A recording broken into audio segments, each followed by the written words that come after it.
ഞങ്ങൾ യാത്ര പുറപ്പെടാൻ പോവാണ്. പാക്കേജൊക്കെ റെഡിയാണ്.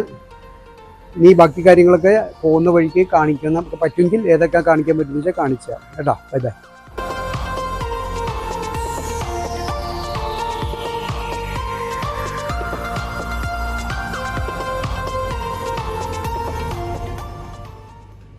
ഹലോ, ഞങ്ങൾ ട്രെയിനിൽ യാത്ര ഇപ്പോൾ പൻവേലിലെത്തി, ബോംബെയിൽ.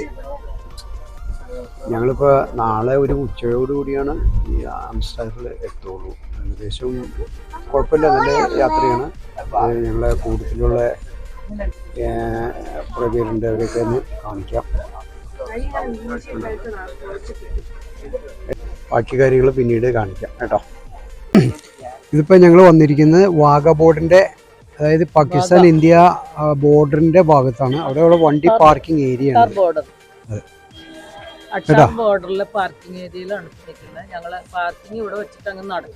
വണ്ടി ഇവിടെ പാർക്ക് ചെയ്തിട്ട് ഞങ്ങൾ ഇങ്ങോട്ട് നീങ്ങാണ്. ബാക്കി കാര്യങ്ങൾ ഇപ്പോൾ കാണിച്ചു തരാം. ഒത്തിരി വണ്ടികൾ വരുന്നുണ്ട്, വന്നുകൊണ്ടിരിക്കുകയാണ്. ഇഷ്ടംപോലെ വണ്ടികൾ. ഏകദേശം ഒരു 4:30 മണി മുതൽ 5:30 മണി വരെയാണ് ഇവർ അങ്ങോട്ട് എൻട്രി ഉള്ളൂ. അപ്പോൾ അതനുസരിച്ച് ഞങ്ങൾ വന്നേക്കണേ. ഓക്കെ.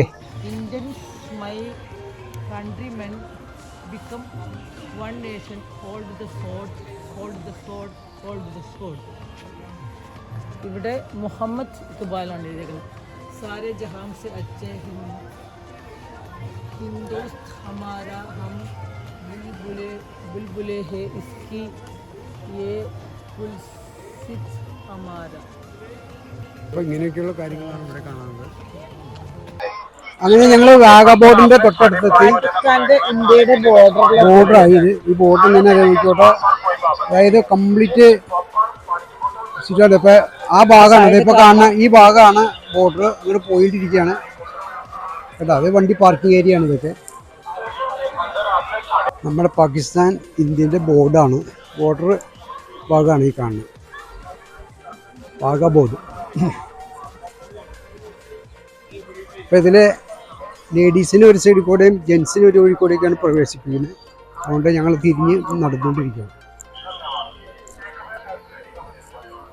അത് വന്ന ഭാഗങ്ങളാണ്. ഇവിടെ സെക്യൂരിറ്റി ചെക്ക് കംപ്ലീറ്റ് കഴിഞ്ഞതിന് ശേഷമാണ് ഉള്ളിലേക്ക് കയറ്റുള്ളൂ ഈ ഏരിയ.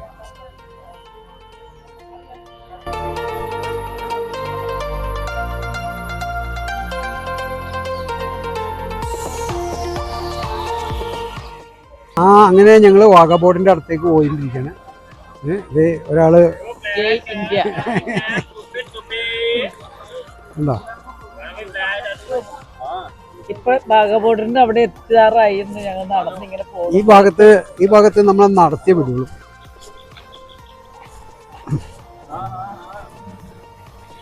രണ്ട് വാല് വരച്ച് വെച്ചിട്ടുണ്ട് ഇന്ത്യയുടെ ഞങ്ങളുടെ മുഖത്ത് വെച്ചത്. മുഖത്ത് 2 വാലൊക്കെ വരച്ച് വെച്ചിട്ടുണ്ട്.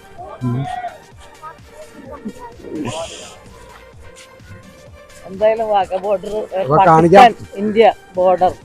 ഇതാണ് ആ എൻട്രൻസ്. ഇവിടുന്ന് അങ്ങോട്ടും ഇങ്ങോട്ടും കിടക്കുന്ന എൻട്രൻസ് ആണ്.